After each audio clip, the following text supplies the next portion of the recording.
চায় দিতে হবে যে এটা যে জামাত শিবির তারা যে করছে এই জিনিসটা ভালো করে সাবধান হতে হবে।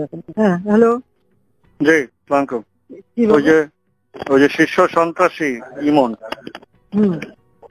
ও কারাগারে আছে। ও ওই যে বাইরে বিদেশে যোগাযোগ করে ব্যাপক সন্ত্রাসী হিটম্যান গুলো নামাইছে।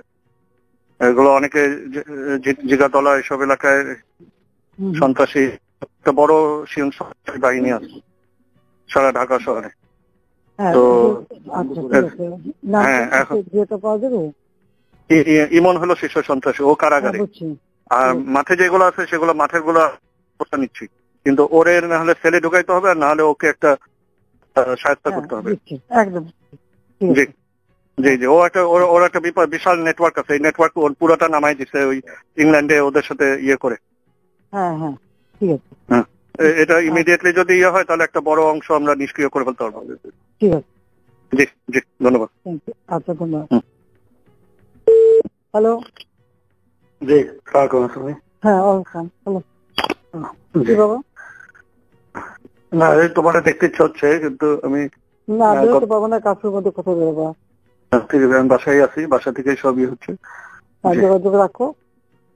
আর একটা কাজ করো, যে আমাদের ছেলেপেলে যারা মারা গেছে বা যারা পড়াইছে, ওই এলাকায় যা যা পড়াইছে, হাড়ি প্লেয়ার এইসব ছবি দিয়ে ওটাকে একটা কি করছে ওটা দিয়ে একটা ইয়ে করে দিতে হবে, মানে দিতে হবে যে এটা যে জামাত শিবির তারা যে করছে এই জিনিসটা ভালো করে সাবধান হতে হবে এখন থেকে।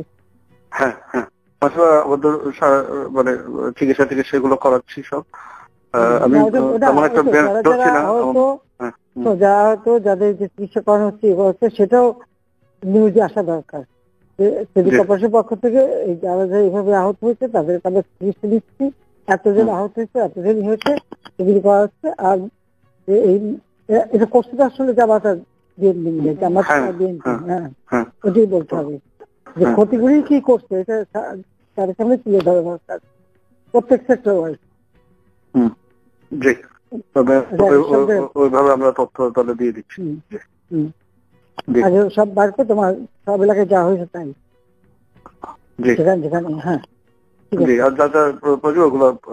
আর আমরা না ওই যে আমাদের ছেলেপেলে মারা গেছে, আমাদের আহত হয়েছে, পুলিশ আহত হয়েছে, ওগুলি প্রচার করতে হবে ব্যাপক ভাবে এরা এই ঘটনা ঘটাইছে। আর যে প্রতিষ্ঠানগুলি যে ভাঙছে, টোল প্লাজা ওদের কি ক্ষতি করছে সেটা ওদের আক্রোশ, এই উন্নয়নটা ওদের আক্রোশ। হ্যাঁ, এই উন্নয়নটাই আক্রোশ, এই কথাটাই বলতে হবে, এটাই বলতে হবে। যে ফ্লাইওভার হচ্ছে মানুষ স্বস্তিতে যাইতো, মাত্র যেখানে 3-4 ঘন্টা লাগতো নারায়ণগঞ্জ যাইতে, কুমিল্লা যেতে, সেখানে মাত্র 10 মিনিটের মধ্যে চলে যেত। সেই জন্য তারা আমাদের বক্তব্য সবসময় এটাই আসতে হবে যে সাধারণ মানুষের জীবনযাত্রার মান উন্নয়নের জন্য যা যা করেছে ওরা তার উপরে আঘাত করছে, সেগুলি ধ্বংস করছে, তার মানুষটা আবার কষ্ট ফেলছে এই জিনিসটা। ঠিক আছে?